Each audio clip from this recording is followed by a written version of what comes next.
married off for $50. What she faced You at got the the money. ranch Now shocked what?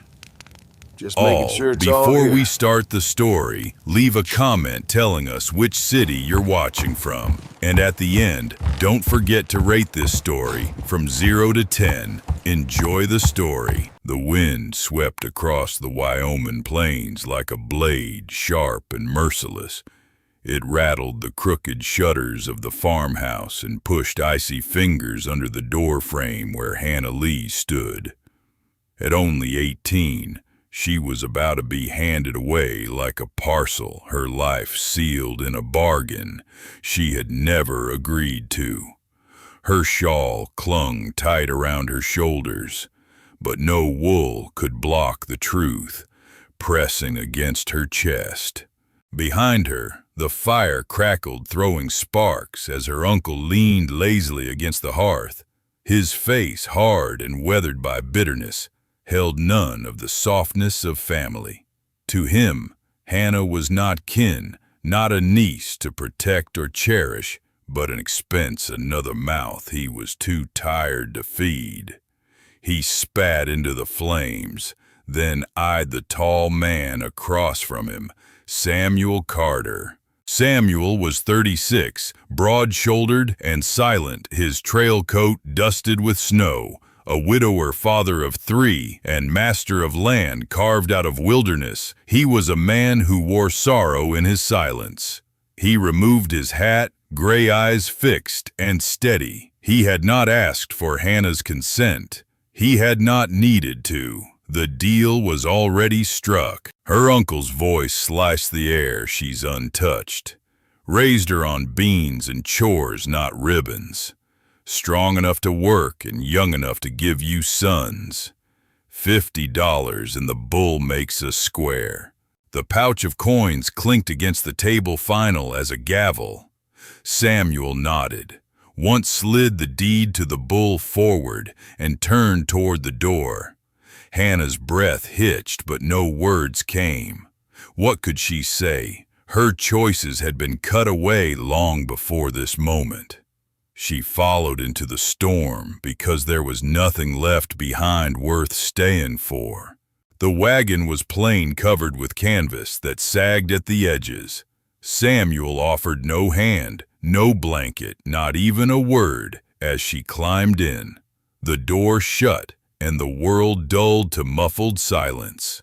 The horses strained against the snow hooves, grinding over the frozen ruts. Hannah folded her hands in her lap, stiff and still. She did not cry. Tears would only freeze before they fell. By the time the wagon reached the Carter ranch, the land spread wide and bleak, a frozen sea dotted with fences and a weathered barn.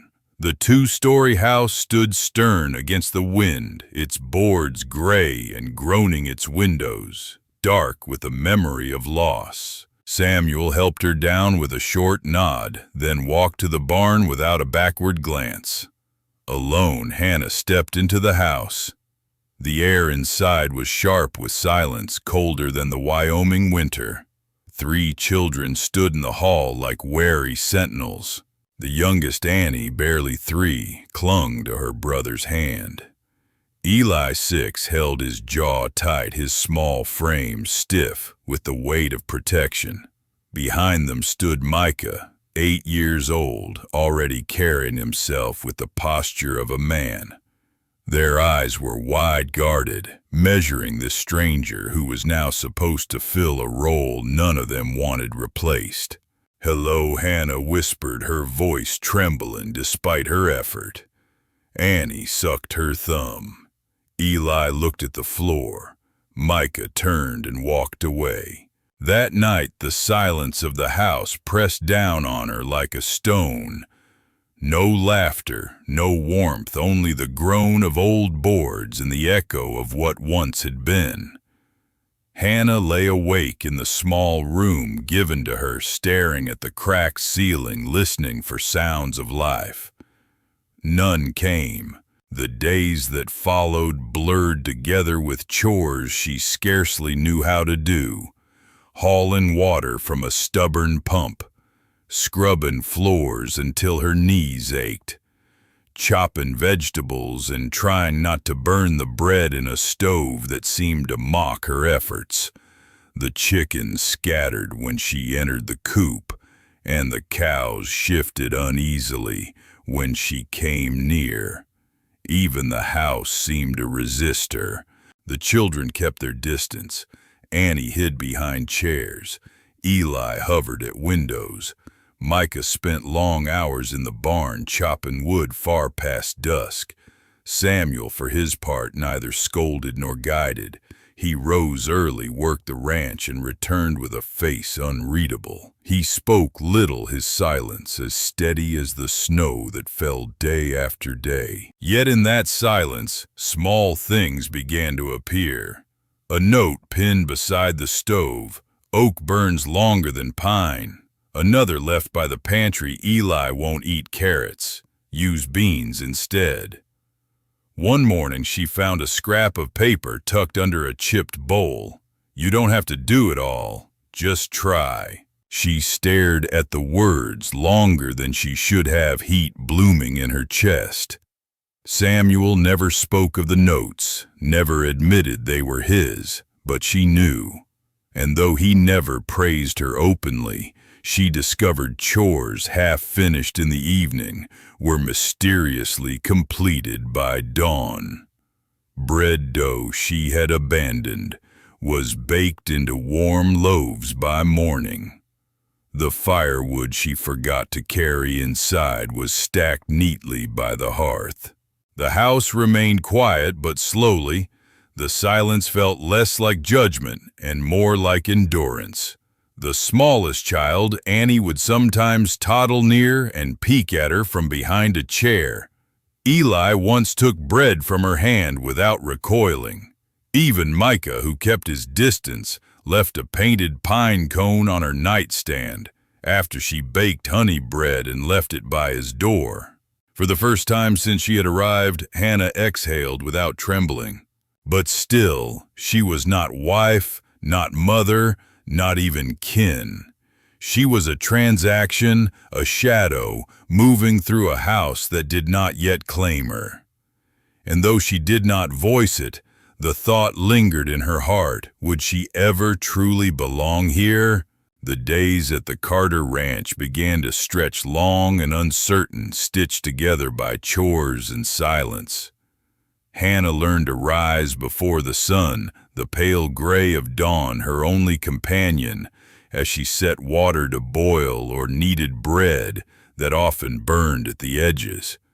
She tried to fit herself into the rhythm of this house, but the rhythm resisted her like a song she did not know the tune to. Samuel remained a presence more than a partner. He moved through the house like a shadow, steady, quiet, deliberate. He didn't criticize her mistakes, but neither did he guide her openly. Still, there were traces of his care, unfinished tasks, mysteriously completed firewood stacked neatly after she forgot notes appearing near the stove with bits of advice. He never admitted they were his, but Hannah knew. His silence, though heavy, did not feel cruel. It felt like a man who had buried too much and forgotten how to dig it out again. The children, meanwhile, were slow to thaw. Annie still clung to her thumb, watching from corners with wide, solemn eyes. Eli, the middle child, hovered protectively near his sister, but seldom spoke above a murmur. And Micah, the eldest, kept his distance with arms crossed, jaw set, as if daring her to take a place that did not belong to her. One cold evening, little Annie's forehead burned with fever. Panic might have undone Hannah, but there was no space for panic here. She boiled water, crushed mint leaves, soaked cloths, and placed them gently on the child's brow. She curled beside her in bed, given warmth where the fire failed. For 3 nights she stayed awake, humming soft melodies she barely remembered, from her mother whispering prayers she wasn't sure anyone heard. When Annie whimpered with thirst, Hannah dripped honey water on her cracked lips. On the third night, Hannah glanced toward the frosted window and froze. Outside stood Samuel. Snow clung to his coat, his face pale in the moonlight. He did not enter, did not speak, only watched her rock his daughter in her arms like something priceless. His gray eyes had changed, softened in a way that startled her. By morning, Annie's fever broke. She opened her eyes weak but alive and whispered through parched lips, "Thank you, Mama Hannah." The words struck Hannah's heart with such force she almost wept. For the first time since her arrival, she felt the weight of belonging pressed gently, not cruelly. But with each step forward, there were still shadows. One night after the children slept, she walked past the barn and overheard voices. Samuel stood inside with a ranch hand lantern casting long shadows. The man laughed harshly, mocking Samuel for taking in such a young bride. "She can't be more than 18, he sneered.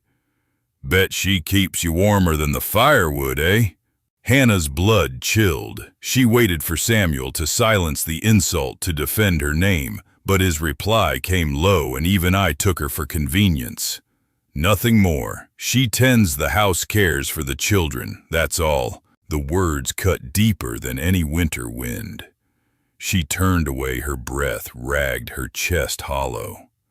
Back in the kitchen, she wrote a note with trembling hands. "If I am only a shadow, let me disappear into the snow." Beside it, she laid the only thing she had ever claimed as hers, a leather belt Samuel had once repaired without being asked. She wrapped her scarf high and stepped into the storm. Eli was the first to notice her absence. He woke in the night calling softly for her. When she did not answer, his voice broke into sobs. His cries woke Annie, and soon both children wailed. Micah stumbled downstairs confused until Samuel appeared. His eyes landed on the note, then the belt, and his face went white as bone. Without a word, he threw on his coat, grabbed his rifle, and charged into the snow. His boots struck the frozen ground like a vow. The storm swallowed him as he rode hard into the night, following faint tracks that nearly disappeared with every gust. His jaw clenched, his heart hammered not with anger, but with fear, the kind of fear he had buried for 3 years and thought he would never feel again. When dawn broke pale and bitter, he found her. Hannah sat by a frozen stream, curled in on herself, her scarf crusted with frost. Her lips were pale, her body trembling with cold. She looked up as he approached, her eyes wide with pain and disbelief. Samuel dropped to one knee in the snow before her. His voice came rough, broken. "I didn't mean for you to hear that. I said it to shut him up, to keep him from mocking you. But in trying to protect your name, I hurt you instead." Her hands shook in her lap. She couldn't find words. "I don't know how to love right," he confessed, eyes burning. "When Clara died, I locked the door on my heart and threw away the key. Safer that way, or so I thought. But then you came. Without asking for a thing, you gave everything. You made Rosie laugh again. You helped Eli sleep through the night. Micah, he watches you like he's afraid you'll vanish." His shoulders trembled. "You made this house breathe again, and I never once said thank you." Hannah's lips parted, her voice a whisper. "I didn't want you to love me, I just wanted to matter." His eyes met hers, fierce and unflinching. "You do. More than you know." Something in her broke, then not from pain, but release. Tears slipped down her cheeks as he reached for her hand, and in the shelter of his arms the cold melted away. The weeks after that snowy night carried a different weight in the Carter household. The air remained cold, But the silence between Hannah and Samuel was no longer the same. It wasn't an empty hush anymore. It was filled with things unsaid, with glances that lingered, with the slow recognition that something fragile but real had begun to grow. Samuel, who had once moved through the house like a shadow, began to reveal slivers of himself. He showed Hannah the ridge where the cattle grazed. In summer, the old orchard that had withered after a late frost, and the clearing where wildflowers still bloomed in defiance of the wind. One morning, he took her to a grove beneath a twisted oak tree. At its base rested a stone marker carved with a name, Clara Carter, beloved wife and mother. She loved this place, he said, his voice low. Said it felt more like heaven than any church pew ever could. Hannah folded her hands, respecting the weight of his grief. She said nothing, but her silence carried the reverence he needed. That evening, he handed her a small cloth bundle. Inside lay a string of pearls, faintly yellowed but polished with care. It belonged to my mother, Samuel explained. She gave it to Clara on our wedding day. I didn't give it to you before, because I didn't see us as a marriage. I saw it as survival. His eyes met hers, steady, earnest. But now I see more. Hannah's breath caught as she clasped the pearls around her neck. It wasn't just jewelry. It was a recognition, a quiet vow. For the first time, she felt she was not just surviving here, but being chosen. But the land had its way of testing any peace. It happened on a stormy afternoon when the sky darkened without warning and the horses grew restless. Eli stumbled into the yard, his knees scraped, sobbing that Micah had shoved him away from a spooked horse. "He saved me," the boy cried. But the horse, Samuel, was already mounted by the time Hannah gathered Eli into her arms.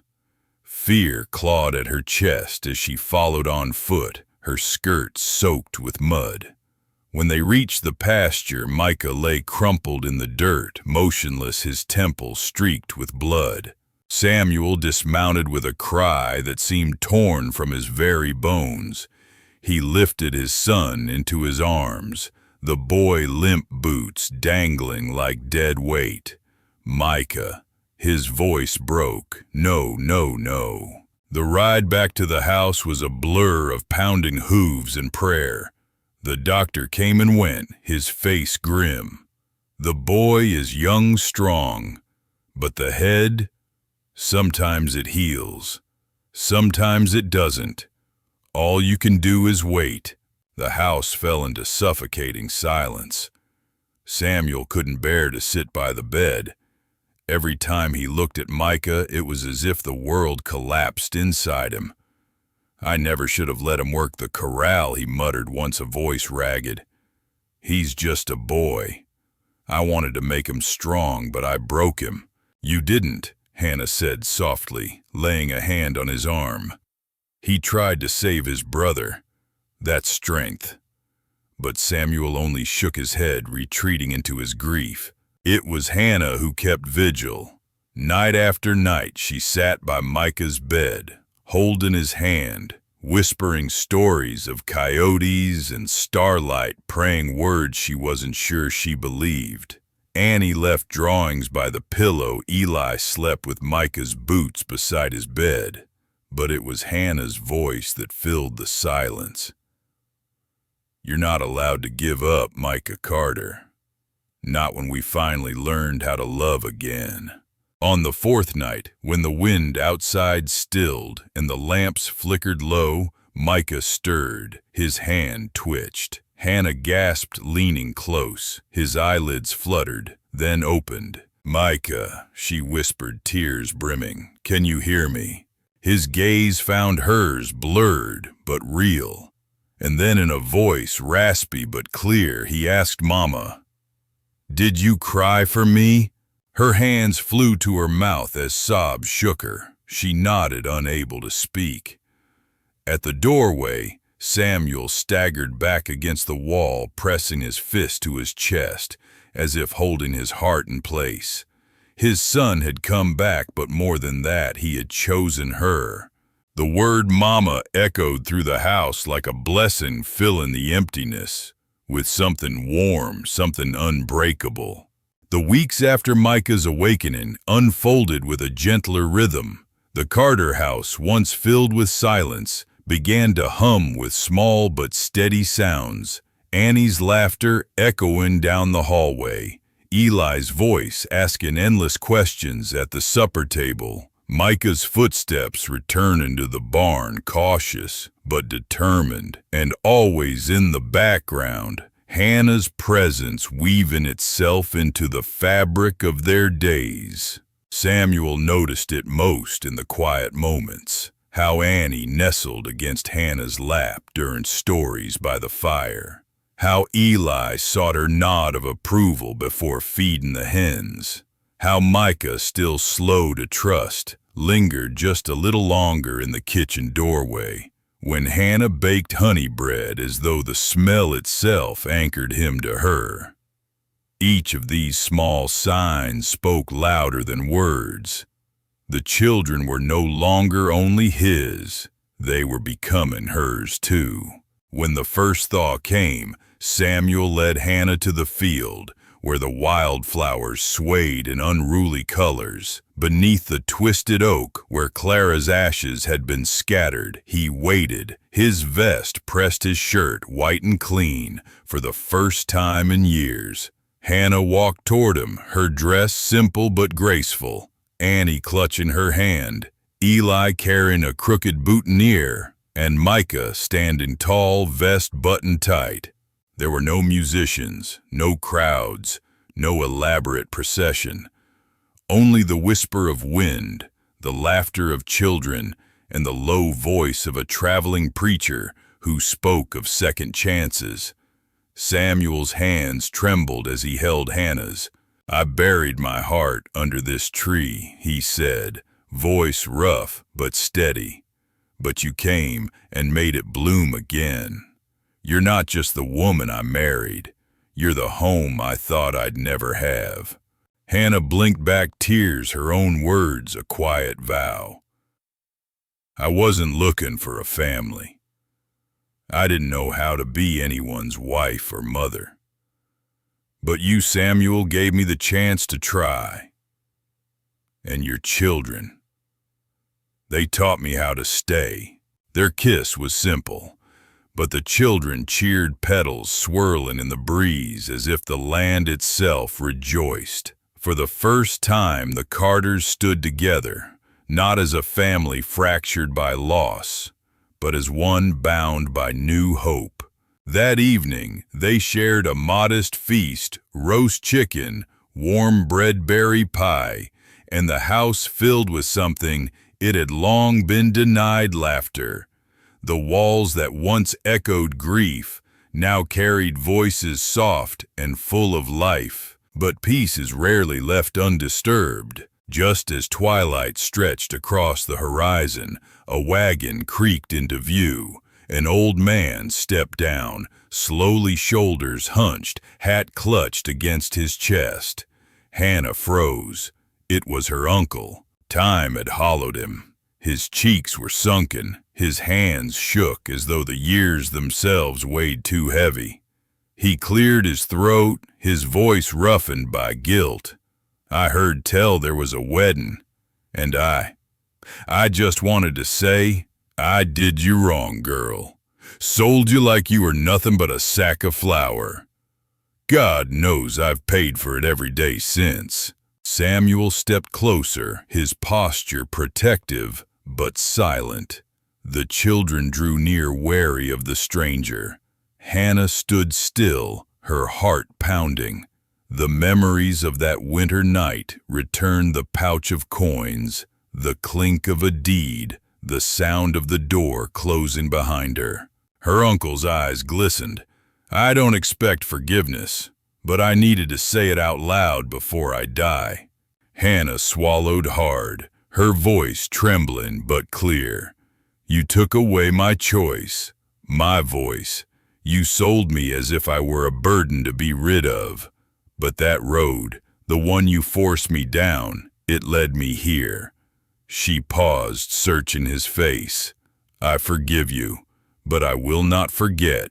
The old man bowed his head, tears streaking his worn cheeks. "That's fair," he whispered before turning back toward his wagon. Samuel slipped his arm around her shoulders, drawing her close. "You didn't have to do that," he murmured. "I did," she whispered back. "Not for him, for me." They stood together as the wagon creaked away, the children clinging to her skirts, Samuel's hand firm at her side. The shadows of the past had returned, but they no longer held her captive. Hannah had chosen forgiveness, not to absolve the guilty, but to free herself from chains she had never asked to wear. That night, as the fire crackled warmly and the children dozed near the hearth, Hannah rested her head on Samuel's shoulder. For the first time, she felt not only like she belonged, but like she had taken back the story once stolen from her. Spring swept over the Wyoming plains like a cleansing breath. The hard crust of snow softened into rivulets that cut through the pastures, and the grass rose in shy shoots green against the thawing earth. For the Carters, the season brought with it more than just renewal of the land. It brought the promise of a life remade. One morning, while the sky still blushed with early dawn, Hannah stood barefoot in the field, her ivory dress clinging damp from a soft spring rain. Her hands rested gently over the curve of her belly, life stirring within her, fragile yet fierce. Samuel joined her, his boots sinking into the wet soil as he tilted her chin toward the sky. "I lost one good woman to heaven," he murmured, raindrops sliding down his face. "But God in his mercy gave me another, not just for me, but for all of us." Tears mixed with the rain as Hannah leaned into his chest. "You didn't just save me, Samuel. You gave me a home." That afternoon, the family gathered beneath the twisted oak, the one that shaded Clara's resting place. Together they planted a sapling beside it, a white cotton tree with blossoms soft and pale. Samuel pressed the soil firm around its base, Annie patting the dirt with her tiny palms, Eli sprinkling water with careful seriousness, and Micah standing tall, his hand steadying the trunk. "A promise in bloom," Hannah whispered, her voice carrying on the breeze. "Let it grow." Samuel added, his hand covering hers. Through storm and drought alike, the seasons turned and the promise held. The house that had once stood cold and silent now rang with life. Annie filled the halls with giggles, Eli with endless questions, and Micah with a quiet strength that seemed older than his years. Samuel no longer moved like a man weighed down by grief, but like someone who had finally found a reason to look forward instead of back. Neighbors noticed the change. Where once the Carter Ranch had seemed a somber place, it now welcomed visitors with warmth and the smell of fresh bread. Travelers spoke of the woman with gentle eyes who tamed the silence of a house in mourning. And the children, no longer shadows of loss, stood proudly beside her, calling her mama without hesitation. Hannah often thought of the night she had walked into the snow ready to vanish. The memory haunted her less with time, not because it faded, but because of what had come after. Samuel's broken confession, Micah's first fragile word of mama, the laughter by the hearth, the vows spoken under the oak. These moments had stitched themselves into her heart, mending what had been torn. And when her uncle's face returned to her in memory, his hollow eyes, his quivering voice, she remembered the strength it took to forgive him. Forgiveness had not erased the past, but it had unchained her from it. By letting go of his hold, she had claimed her own life freely. One evening, as the sun bled gold across the horizon, Samuel brought Hannah back to the ridge overlooking the pasture. The cattle moved lazily in the distance, the cotton tree swayed beside the oak, its blossoms catching the wind. "You changed this place," Samuel said, his voice roughened with emotion. "I thought this land would bury me with my grief. But you made it breathe again. You made me breathe again." Hannah smiled, resting her hand on his. "It wasn't just me. It was all of us learning together how to keep living, how to keep loving." He nodded, his gaze fixed on the horizon. "I reckon second chances don't come easy, but when they do, they're worth every hard mile." As twilight deepened, the children ran laughing through the grass, their voices bright against the fading sky. Hannah's heart swelled as she watched them, her belly stirring with the life yet to come. For the first time in years, she felt her future stretch out, not as a sentence, but as a promise. The Carter Ranch, once bound by sorrow, now stood as proof that broken people could build something whole.